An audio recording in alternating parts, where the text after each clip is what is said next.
This episode of Smart Poker Study is brought to you by my upcoming hand reading webinar. It's going to be held on October 22nd at 10 a.m. Pacific Time.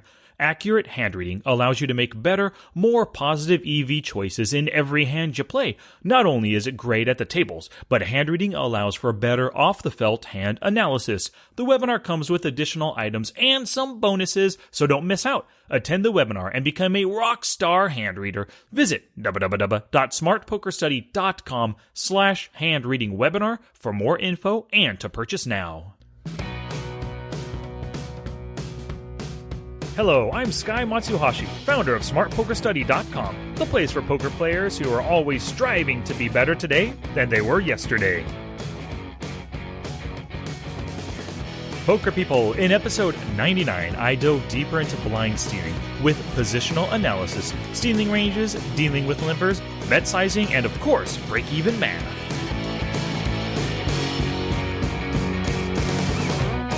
Hey, poker people, thanks for tuning in, thanks for telling your friends, and thanks for sharing the show, because that's how we grow.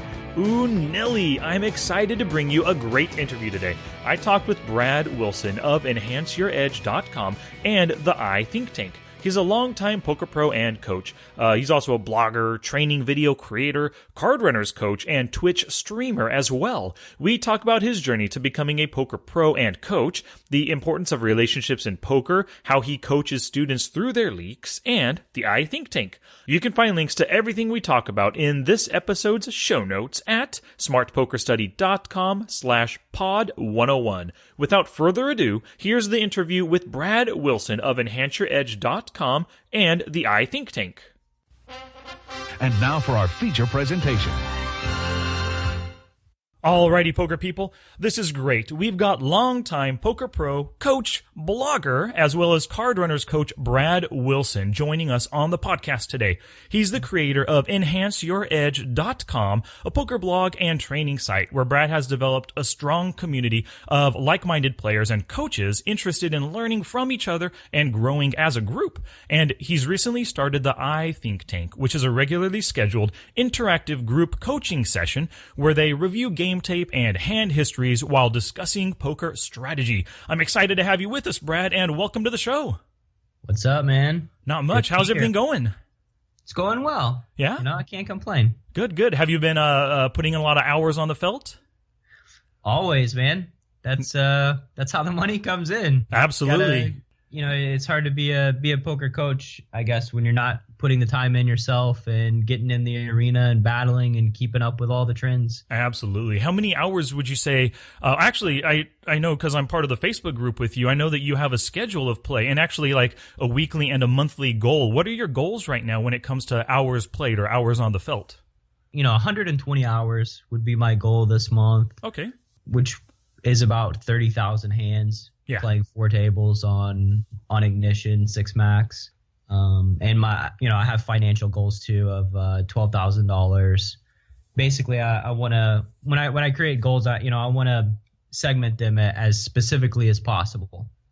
Because I've been through I've gone through everything as a poker player. I've set goals where I've just had specifically volume, and the most the worst month that I've ever had as a professional was when I was only after volume.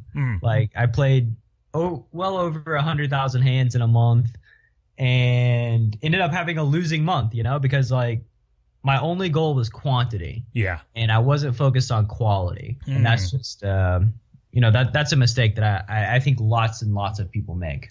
That's interesting. Yeah, with those quantity goals, that makes sense because you're so focused on that. You just play maybe instead of your normal 4 tables, you're opening up 6 or 8 tables and playing longer than you normally would just to get in those hands. Yeah, I mean, it's not just that. It's like the goal is to play one more hand. The goal isn't to play one more hand well. Oh, gotcha. So when you're mentally just not honed in, and it takes a lot out of you mentally to stay focused for hours and hours at the table. Like when I'm done, I kind of equate it to like my brain feeling like mush. I just feel completely drained after making tons of decisions and thinking so deeply in every single spot. So when you focus on the quantity aspect, you naturally have to kind of save some of those resources. Mm-hmm. So you're not thinking as deeply to kind of avoid burnout, which lowers your win rate and causes you to, jump into your C game. Gotcha. What are some of the things that you do on a maybe daily basis or pre-session and post-session to try to get yourself into that A game mindset? Oh man, I do lots of things. I have a morning routine. I wake up. I like to run for about 10 minutes. Like I want to sweat. I want to get my blood pumping. That helps me start out my day right. And then typically I want to meditate for 10 or 15 minutes, just kind of reflect on how I'm feeling.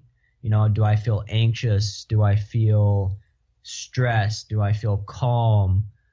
Because, I read a book about a chess prodigy. And, one thing that he did was every day before he started playing chess, he would meditate.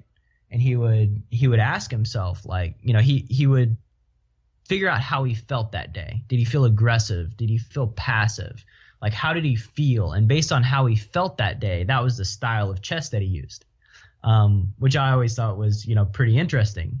And I know for sure there are times where I'm playing cards and, like, it's like a demon gets inside of me. That's like, I'm not folding today. Like, if there's a decision that's close to being more passive or more aggressive, I'm going to be more aggressive.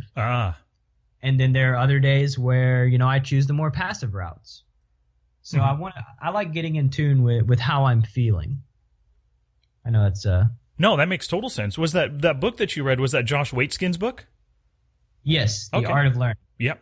That's a good book. I really liked it a lot. I didn't actually read it. I listened to it on tape or, audiobook, and you learn a ton from that book. That guy has had quite a life, from poker prodigy to now martial arts pro and then going poker too. I mean, that guy's had a very event-filled life, and a lot of, I guess his big focus is just on learning and getting better and self-improvement every single day. And those are some of the takeaways that I got from that book.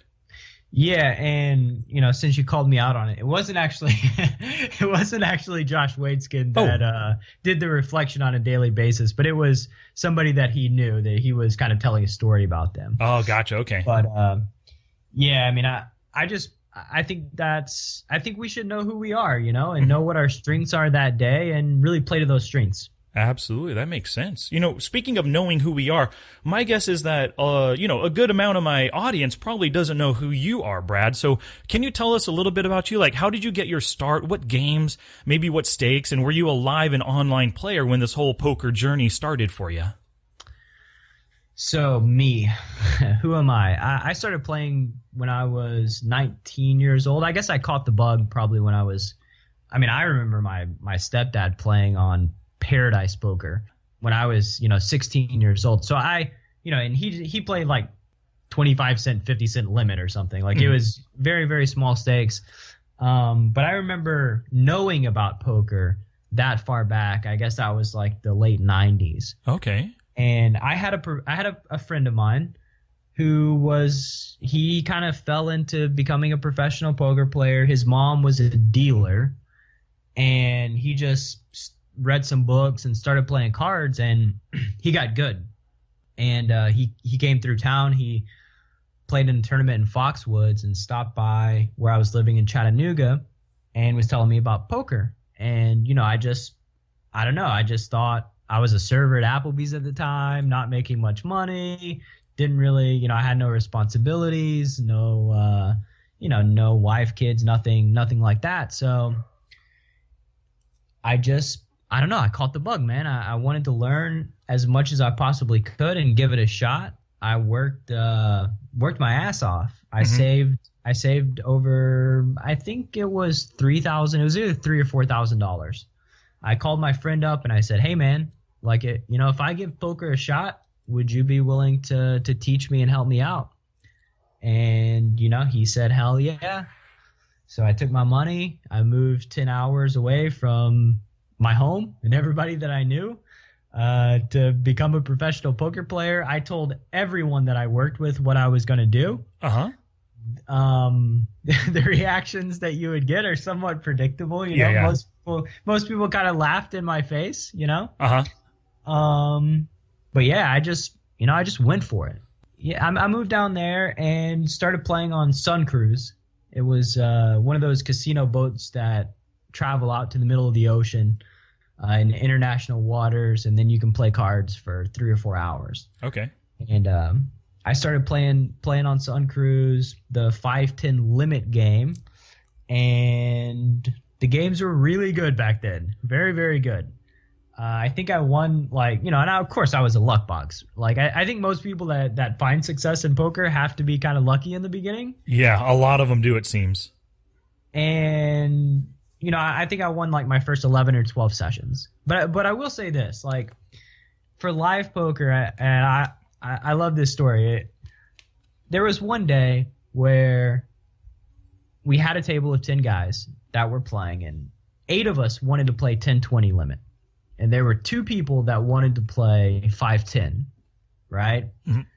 And we couldn't talk them into raising the stakes. So the 8 of us agreed, when those 2 people are not in the hand on any street, then the stakes are raised, right? So if those 2 people fold, then we're playing 10-20. And so because you guys were on a ship, I guess the setting and everything, the dealers and the floor staff just allowed that? Yeah, they're like, whatever, they catered to the players. Mm-hmm. So in a 4-hour cruise, there were exactly 2 streets that one of those 2 players were not involved in. In 4 hours. 2 streets, not 2 hands, but 2 rivers that were 10-20.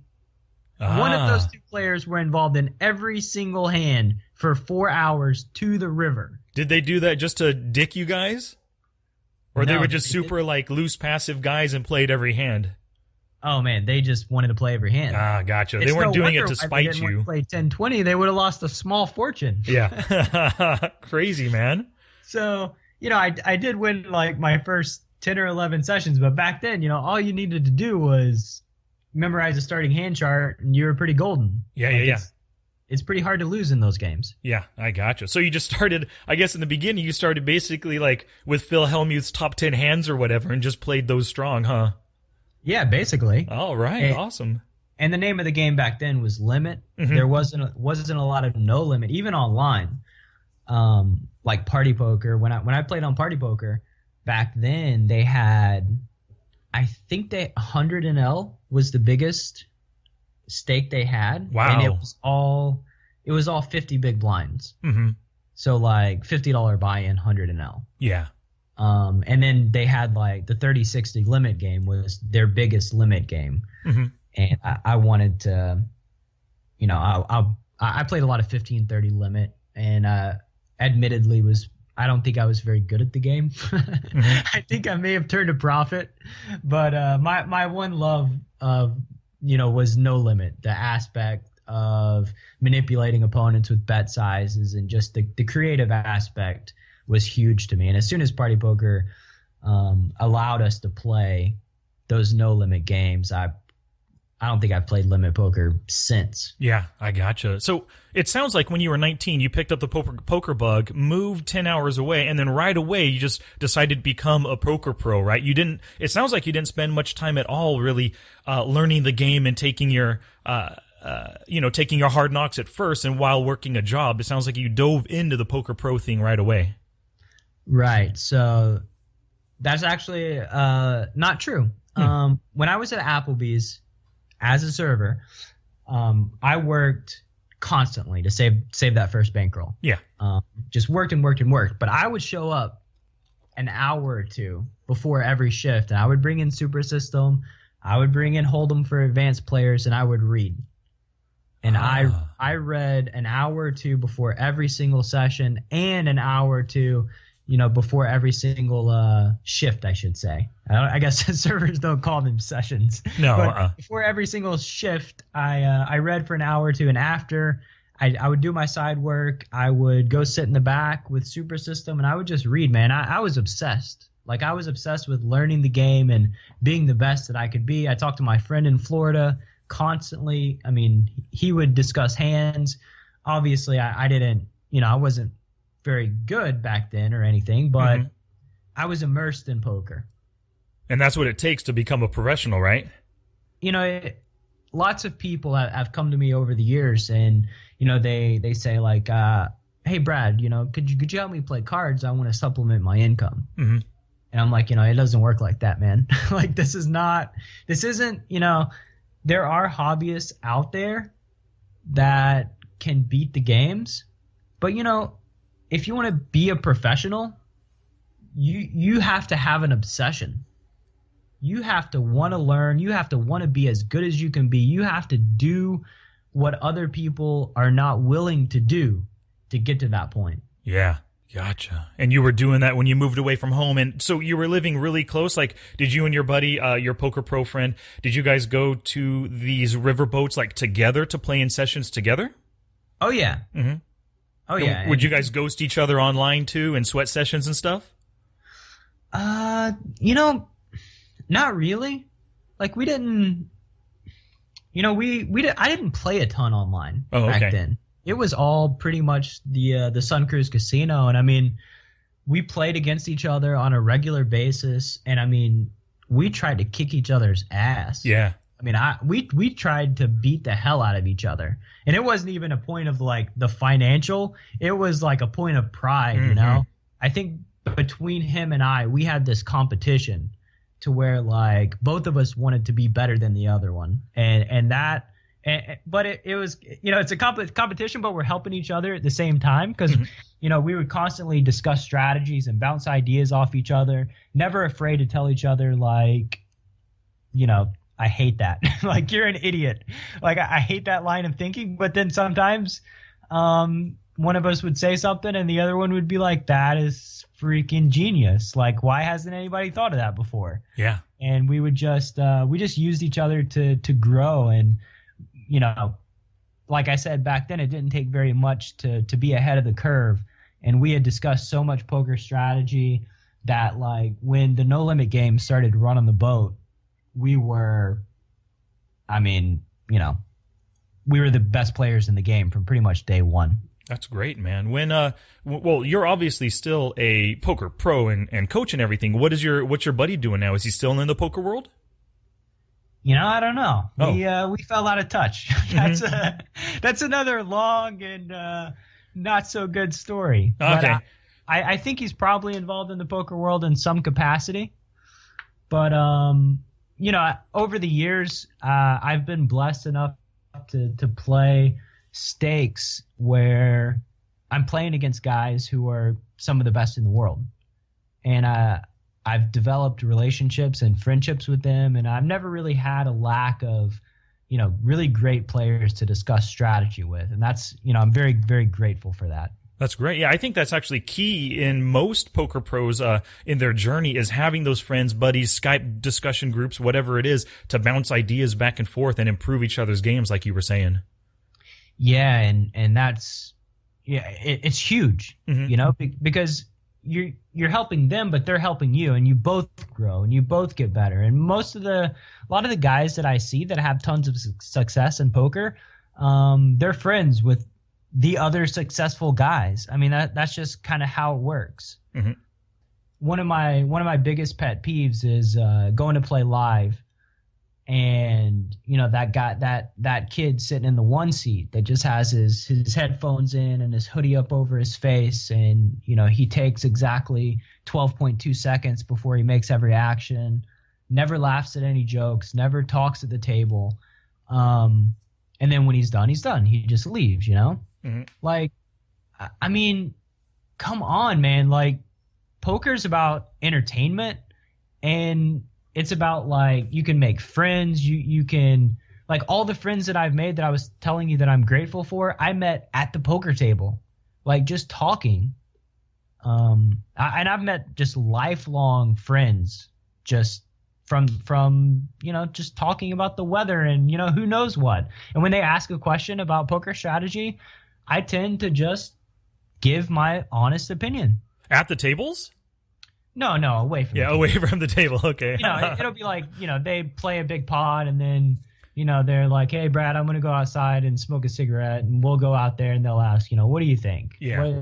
What do you think? I'm like, I hated it. Like, I didn't like that at all. Mm-hmm. But, that's how you build friendships. And poker's, about so much more than just who can make the most money.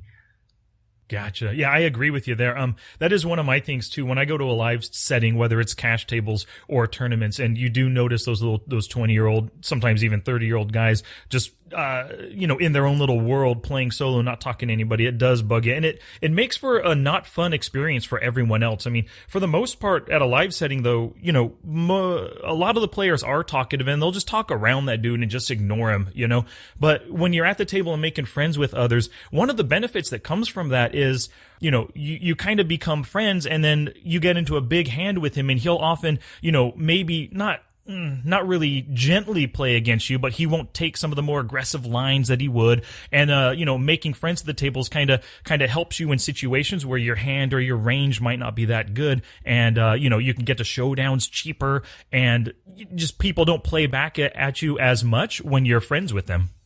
Yeah, there's an emotional aspect to it for sure. Mm-hmm. Yeah.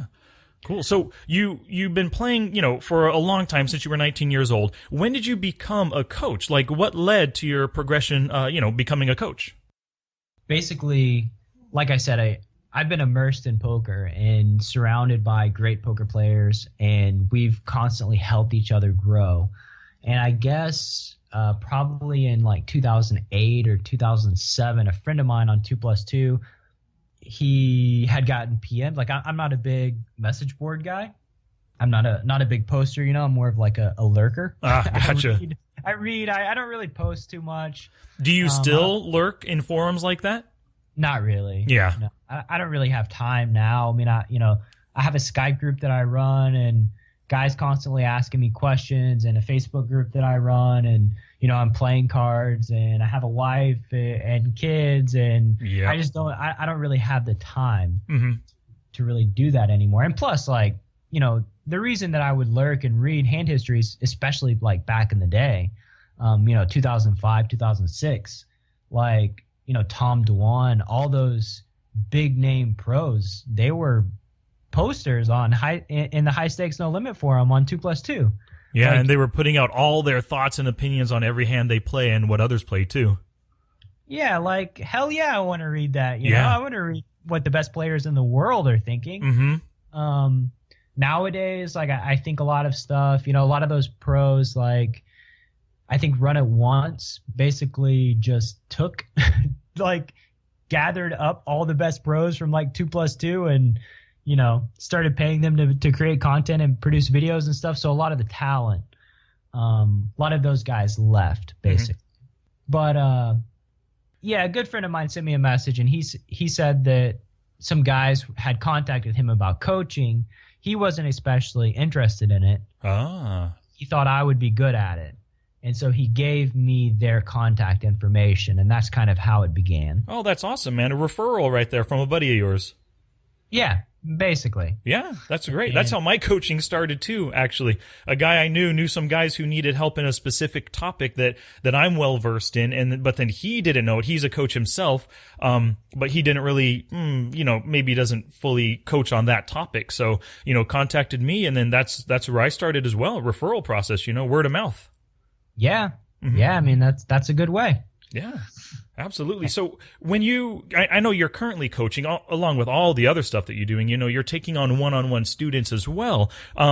What kind of coach, like, how would you describe your coaching? What's your coaching process like?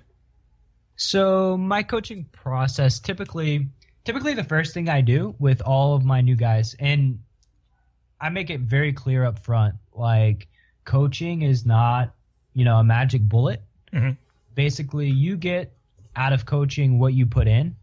Like, I give actionable homework. I expect my guys to do that.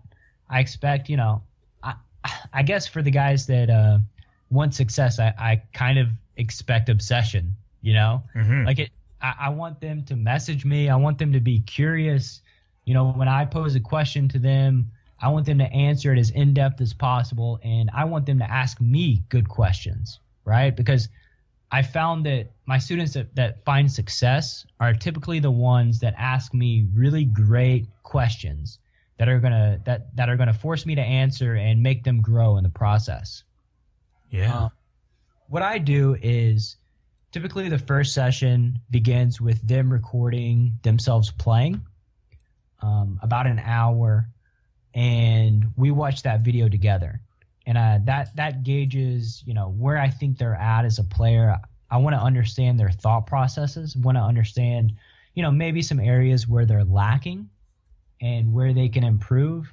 And from that first session, they get actionable homework where they have to find, we target one area that's a weakness, and they have to get some hands. Like, for instance, playing 3-bet pots out of position, like when you don't flop anything, right? Like 3-betting ace-king from the small blind versus the button, and the flop is like deuce 4-7. Like, what do you do? How do you proceed? What's our plan of action? If we bet the flop, what size do we use? What turn cards do we barrel? Are we going to fire 3 streets? What's our villain like? What's our image? There are so many different variables that come into play. Yeah. So I'll tell them, find 10 hands where you 3-bet out of position, you don't really flop anything, and we're going to specifically go over that spot. And, I'm a big fan of repetition. I think that when you go over something over and over and over again, it starts to sink in and you start to understand the concepts. And typically after we go over one spot over and over and over again, and they start getting it, how to play more optimally, then we'll find another area that is a weakness. We'll isolate it, and we'll repetitively go over it until they get a good grasp on it. Nice. Yeah, it sounds like a pretty good way to coach somebody through their weaknesses right from the get-go right there and make them improve their own game. I love that. What is the most – so, in this first session you have with your students, what's the most common weakness or leak that you find that they have that you have to constantly help them with? It's tough. Like, see, poker players all lose in different ways. Some guys are really strong in some areas and some guys are really weak in other areas. And that's really why I don't like having like a curriculum that just specifically goes over a general thing for each of my guys. I like targeting specific areas. But the one that I mentioned, 3-bet pots out of position where they don't flop anything, don't really have any equity, like 7-8 suited and the flop is king 10 deuce. We 3-bet from the small blind. What do we do now post flop? I think that's an area where most people struggle, and it's a very common situation too. Oh yeah. Like there's no sense in studying uncommon situations. I think that's something that lots of poker players tend to do. They ask questions about situations that will happen once every 20,000 hands. Yeah.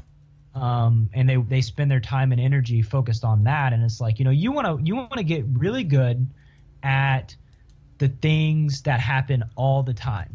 Like if anybody watches mixed martial arts, like if they've ever watched like George St. Pierre fight, he's like, one of the greatest of all time. He's really good at jabs, and he's really good at takedowns, ground and pound, and takedown defense. And those are the things that happen, 20 times in every match or more than that. Right. Those are the things that matter. Like people can't take him down. He can take everybody down, and there's nothing they can do about it. Right? Like it's no secret what he's going to do. They just can't do anything about it.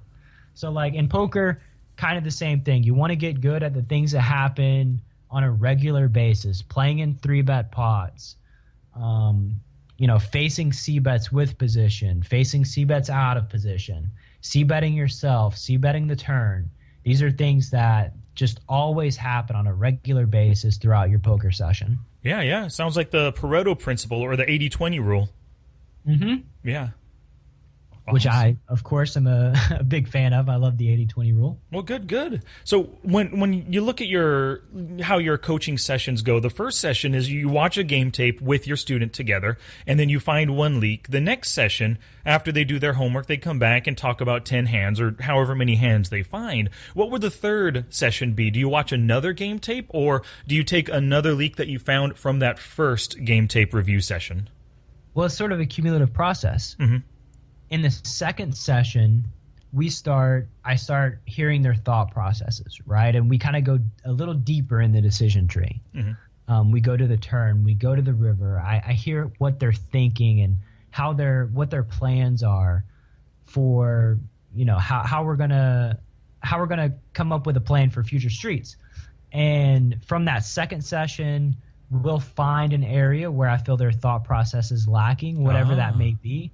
And then the next session will be they'll have their homework, get 10 hands in this specific scenario, a little deeper down the decision tree, and we'll just, we'll go with that again. Totally. I like that. It sounds like a really good approach. And I would imagine your students really appreciate that because you're listening to them, learning what their mistakes are firsthand, not just like looking at their stats or anything, but learning it firsthand from the way they're speaking about things. And then going from there, it does feel like a really good, natural way to teach somebody what they're lacking. Yeah, and you can't hide it. You can't hide your mistakes when in a live video. Mm-hmm. Like, you can't cherry pick hands that you've played from your database and show me and be like, well, this is what I was thinking, blah, blah, blah. Like, when I'm watching the video, we pause it. I ask them specifically, what were you thinking? What is your thought process? Why did you do this? Mm-hmm. And that forces them to kind of, explain themselves. And then I get to see in the explanation, because, I've been discussing hand histories with people since my career began. So very quickly, when I'm discussing a hand history with somebody, I can figure out, what they're missing. Big news, everyone. We have our first sponsor. It's Habwin.com. Habwin, Habwin.com. Do you like online poker? What if you could win prizes at zero cost? With Habwin, you can play free, exclusive $100 free rolls on Party Poker and BWin. Check out our October Poker Fest every Sunday at 8 p.m. Central European Time. Jump at the opportunity to win extra cash completely for free. Register now at www.habwin.com/OctoberPokerFest and start the fun. That's www.habwin.com/OctoberPokerFest. Like I mentioned at the top of the show, my hand reading webinar is coming up soon on October 22nd at 10 a.m. Pacific Standard Time.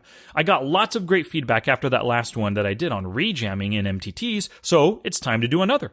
The all-important skill of hand reading is going to be covered in full detail, in full glory, during this 1.5-hour webinar. It's the number one requested skill from all the listeners, so it is about time that I hit this hard and heavy, and I gave you the help that you're looking for. Accurate hand reading allows you to extract maximum value when you've got your opponent crushed. It helps you bluff your opponents off of their showdown-worthy hands, and it helps you to get away from those hopeless situations. And of course, as a bonus, everyone who signs up gets a special hand reading podcast and a training video to boot. These 3 items, the webinar, podcast, along with the training video, together they will make you a rock star hand reader. And if you can't attend the webinar, hey, no worries. You'll receive a copy of the webinar for you to watch during your next study session. So visit www.smartpokerstudy.com/handreadingwebinar for more info and to purchase today. Seating is limited, so don't miss out.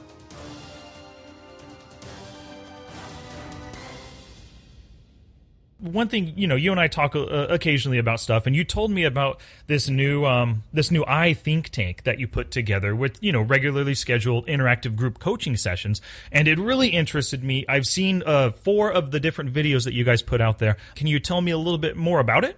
Yeah, so basically, I have a lot of students, and I see a lot of problems. There's a lot of overlap. When I talk to a new student, I ask them, what's your community like? What is, who do you talk about poker with? And almost always the answer is no one. They don't have anyone to discuss high level poker strategy with. They're, maybe they take the game very seriously and their friends and family really don't. Maybe they haven't fostered a relationship like on the internet with somebody that they can really trust, but they want to take the game seriously. They want to be the best they can be. They don't have a community of people to talk to about the game. And, I know that there's Run It Once, there's Card Runners, there's a lot of training websites where people make videos that are very valuable and you can learn a ton from them. But there hasn't really been anything that's a regular group coaching where somebody can just, where a poker professional fires up some webinar type software. We discuss hand histories in depth. They get the opportunity to ask somebody who is in the game, making their living from the game, their opinion on certain spots. I think that's extremely valuable. And like I said, they could do that on a poker forum, but the problem is, you're kind of crowdsourcing, right? Mm-hmm. You're asking the crowd what their opinion is. You're going to get maybe some great opinions, and you're going to get some really bad opinions. And I can't tell you how many times I've been on the Reddit forums or 2+2 or wherever, and I see a hand history and I click it and I see advice being given and I see bunches of people agreeing on what I believe to be poor advice and poor strategy. But it's like once, a few people agree about what lines somebody should take or what sizing or what have you, there's sort of like the social proof comes into play, mm-hmm. where just everybody sort of jumps on that bandwagon and says, yeah, I agree, that's good. And I just, I think there should be a better way. You should be able to ask people for expert opinions and get a response. And I haven't really seen anything out there that exists. So the think tank is a Facebook group. I throw out a link to a zoom.us meeting and we get together. Right now, the first 10 days we got together every single day. When the program goes live in November, I'm going to be doing it 3 times a week. Me personally twice, one of my coaches one of the other days. And the more people that we get, the more often we'll do the meetings. Nice. So, of course, yeah, you're one of the coaches. Who are the other coaches that you'll, I guess, within your community, who are the other coaches that will be doing these I Think Tank sessions? They're a group of guys that have basically come to me over the years looking for coaching themselves, right? Like the thing about poker coaching is typically the students that I get, my hourly rate is $175 an hour. And I don't get a ton of guys who are not serious about poker that want to pay that rate. Mm-hmm. Most of the guys are very serious. They're playing mid stakes or, like 100 NL plus, low to mid stakes, and can afford it. And they're really good. I don't get a lot of guys that come to me that are not good poker players. Most of them are really good advanced players that want help moving up the ladder. And so over time, these are guys that have, they're my superstars. And they've wanted to become coaches themselves because, like I said, they're advanced and really good players. So that's do you want like specific names? Oh, no, that's okay. I just wondered who they were, if they were buddies of yours or maybe you guys just came up together and all became coaches. But that's pretty cool, man. Your students they've progressed far enough where the student has become the master and they're coaches themselves now. Yeah, basically. Yeah. And they're guys that I 100% trust. If somebody ever comes to me looking for coaching and they're playing, like 25 NL or something like that, typically I just, I don't want to waste anybody's time. I don't want to waste anybody's money. Mm-hmm. I don't want to, I want to be as valuable as possible. And if somebody's playing like 10 or 25 no limit and they want coaching, I typically will refer them to those guys because they coach at a little lower rate, and I know that they're still going to be extremely valuable. So Gotcha. Good. Well, currently, there's not really. It seems like the videos that I watched, there wasn't kind of a set theme or a schedule of topics. It seems like each coach is discussing stuff that's kind of particular to whatever student is in focus that day, whether it's hand history reviews or watching their game tape or something.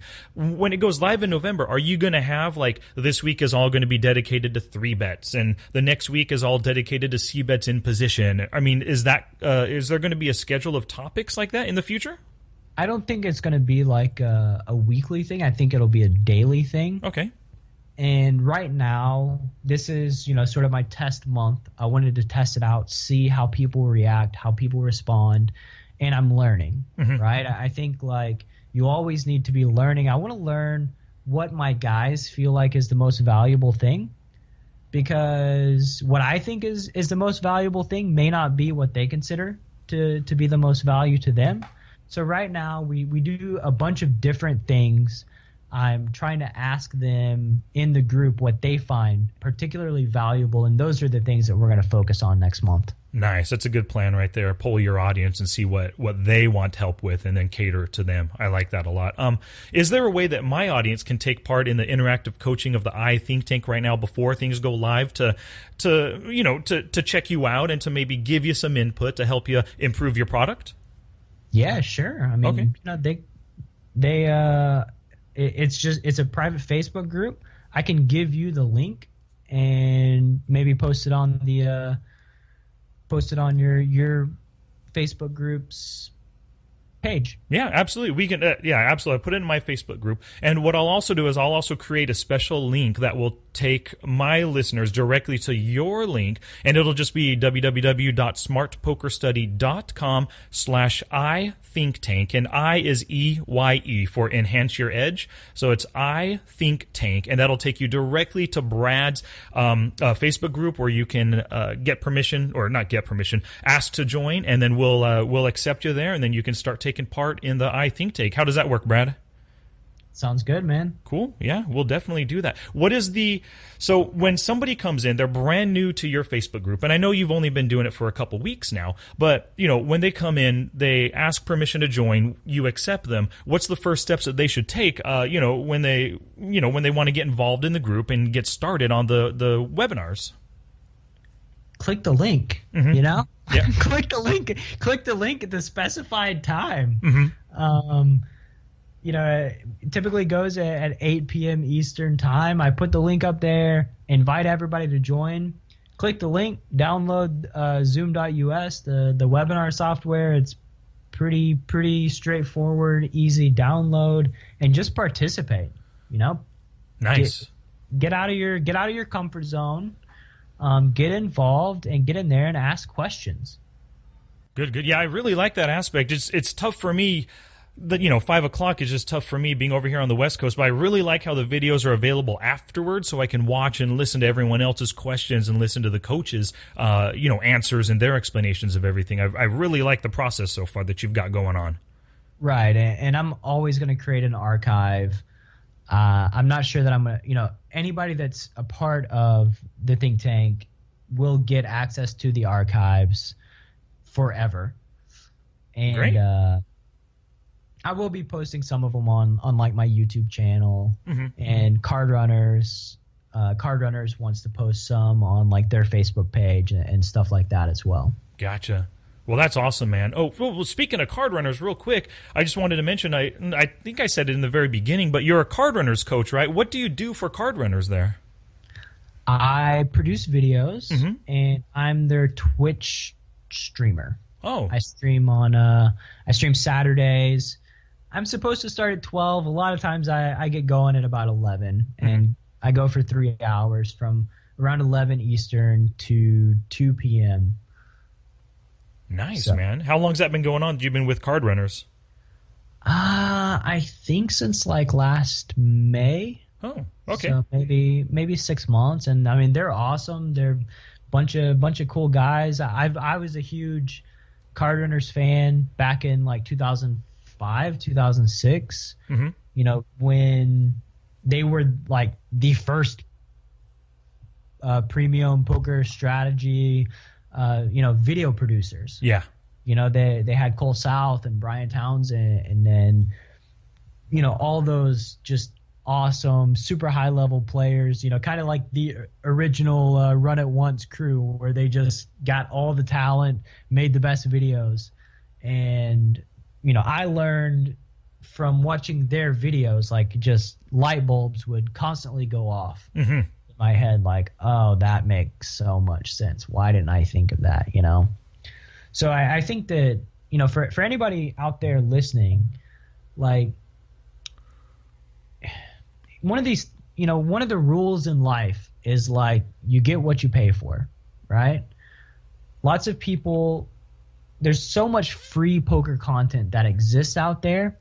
And, that's how, I started making videos. They're free. They're still free on YouTube. But like, lots of people, when they make free poker content, like, misinformation is oftentimes worse than no information at all. So you really need to protect yourself about the information that you're using that affects your poker game.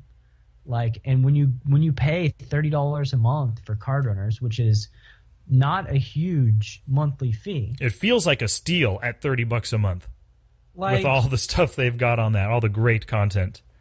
Right, and I, here's a little tip that I'll throw out there. Their message boards are not really that active on card runners. Like, if you wanted to talk to a card runners pro or a coach or something, just sign up for card runners and ask a question on the message board. Like, you have no competition and you have a direct line to the guys that make the videos. But yeah, like $30 a month to get what is going to be expert, good advice. You can't really go wrong there. Yeah, I completely agree with you there. So I would imagine all of your Twitch streams are archived on within Card Runners as well? They're on my – I don't think they're archived within Card Runners, but they're on my Twitch profile, twitch.tv/enhance your edge. Okay. Nice. Well, Brad, it was really great having you on today, and I appreciate your time, and I'm sure the listeners appreciate it as well. Is there anything that we didn't discuss today that you'd like to talk about? I don't think so. I mean, the think tank program that we were talking about, going to be live November 1st. I also, one thing that I've done is I've bundled a bunch of my things together. And so, like, basically when I'm right now, I'm charging $149 a month for this particular program. You get a card runner subscription, one-to-one session. You'll get access to the Facebook group and the interactive coaching, access to my Skype group, basically all the things for $149 a month. That's another thing, I guess, that I want to plug. Yeah, definitely. How do they take part in that, or even just learn a little bit more about it? Is there a special URL they can hit? Yeah, there's going to be a sales page that I'm going to post in the Facebook group in the next few days. Nice. So they'll be able to click that link, and space is going to be limited simply because it takes a lot of time and energy, especially for like one-to-one coaching. I mean, it's incredible what goes into it. Like you say, $175 an hour, that's very expensive, which it is. But when guys are a member of my Skype group and all the things, like I can't tell you how much time and energy I put into each one of my students. I leave my door wide open. Anybody can always send me a message on Skype about a hand history or a problem they're having. I always respond. So I cap that promotion out at 10 people every month. Great. And yeah, when that page does go live, I'll definitely put a link to it within the show notes of this episode as well for you. Thanks, man. I appreciate it. I appreciate your time and energy. Thank you guys for listening. I hope you hope you enjoyed the conversation. Yeah, definitely. Well, thank you very much, Brad. And besides, hitting up the iThink Tank, what's the best way to contact you? You're on Twitter, Facebook. I would like to say I'm on Twitter, but I'm not. Oh, okay. You're probably better off not being on Twitter. It's a time suck, let me tell you. I am atrocious at social media. Mm-hmm. I wouldn't even have a Facebook if it weren't for the Facebook group that I run. Gotcha. I have, I think right now I have 7 friends on Facebook.